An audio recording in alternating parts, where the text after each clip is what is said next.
നേതൃത്വത്തിനെതിരായ അതിരൂക്ഷ വിമർശനങ്ങൾക്കിടെ തന്റെ വാർത്താസമ്മേളനത്തിൽ പ്രശ്നങ്ങളുണ്ടെന്ന് തുറന്നു സമ്മതിച്ച CPM സംസ്ഥാന സെക്രട്ടറി MV ഗോവിന്ദൻ മാധ്യമപ്രവർത്തകരോട് തിരിച്ചു ചോദ്യം ചോദിക്കുന്നത് ഒഴിവാക്കുന്നുവെന്നും തിരുവനന്തപുരം ജില്ലാ കമ്മിറ്റിയിൽ തുറന്നു പറച്ചിൽ. വോട്ടെടുപ്പ് കഴിഞ്ഞ ഉടൻ തന്നെ തോൽക്കുമെന്ന് PK ശ്യാമളയ്ക്ക് അറിയാമായിരുന്നുവെന്നും MV ഗോവിന്ദൻ പറഞ്ഞു. അതേസമയം ജില്ലാ ഘടകങ്ങൾ അതിരൂക്ഷ വിമർശനം തുടരുകയാണ്. കനത്ത തോൽവിക്ക് കാരണം പിണറായി വിജയന്റെ വൺമാൻ ഷോ എന്ന് തിരുവനന്തപുരം ജില്ലാ കമ്മിറ്റിയിൽ വിമർശനം. റഹീസ് റഷീദ് വിവരങ്ങളുമായി ചേരുകയാണ്. റഹീസ, പാർട്ടി സെക്രട്ടറി തുറന്നു പറയുന്നു തന്റെ വീട്ടിൽ നിന്നടക്കം വിമർശനങ്ങളുണ്ടായി എന്നതുകൂടി പറയുന്നു. ഈ ശരീരഭാഷയും മാധ്യമപ്രവർത്തകരോടുള്ള സമീപനവും തെറ്റാണെന്ന് തിരിച്ചറിയുന്നു. അതിനിടയിലാണ് മുൻ മുഖ്യമന്ത്രിക്കെതിരെ ഇപ്പോഴും വിമർശനം തുടരുന്നത്.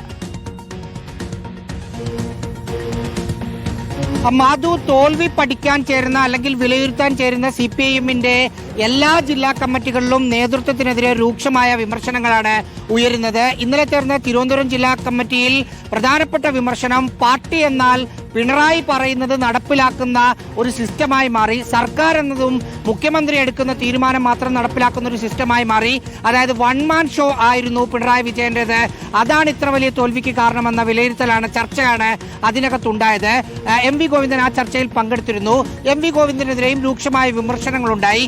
അദ്ദേഹത്തിന്റെ ശരീരഭാഷ, മാധ്യമങ്ങളോട് ഇടപെടുന്നത്, പാർട്ടി അണികളോട് ഇടപെടുന്നതെല്ലാം ചർച്ചയായി. ഈ സമയത്താണ് തന്റെ ശരീരഭാഷ അല്ലെങ്കിൽ മാധ്യമങ്ങളോട് ഇടപെടുന്നതൊക്കെ പ്രശ്നമുണ്ട്, അതിൽ ചില കാര്യങ്ങളിൽ പ്രശ്നമുണ്ട്, അത് തിരുത്തും എന്ന കാര്യം അദ്ദേഹം പറഞ്ഞത്. ഒപ്പം അദ്ദേഹം വലിയ വിമർശനം നേരിട്ട പശ്ചാത്തലത്തിൽ മനസ്സ് തുറന്ന് സംസാരിക്കുകയും ചെയ്തു. തളിപ്പറമ്പിൽ വോട്ടെടുപ്പിന് പിന്നാലെ തന്നെ ഭാര്യയായി കൂടിയായ സ്ഥാനാർത്ഥി PK ശ്യാമള വന്ന് അവിടെ പരാജയപ്പെടും എന്നത് പാർട്ടിക്ക് അറിയാമായിരുന്നല്ലോ, എന്നിട്ടും നിങ്ങൾ ഉദ്ദേശിച്ചത് പാർട്ടി എന്നെ അവിടെ പറ്റിച്ച് സ്ഥാനാർത്ഥിയാക്കി നിർത്തിയില്ല എന്ന ചോദ്യം കൂടി കേൾക്കേണ്ടി വന്നു എന്ന് MV ഗോവിന്ദൻ മനസ്സ് തുറന്ന് പറയുകയും ചെയ്തു. മാധു, റഹീസ് റഷീദ് വിവരങ്ങൾ നൽകിയത്.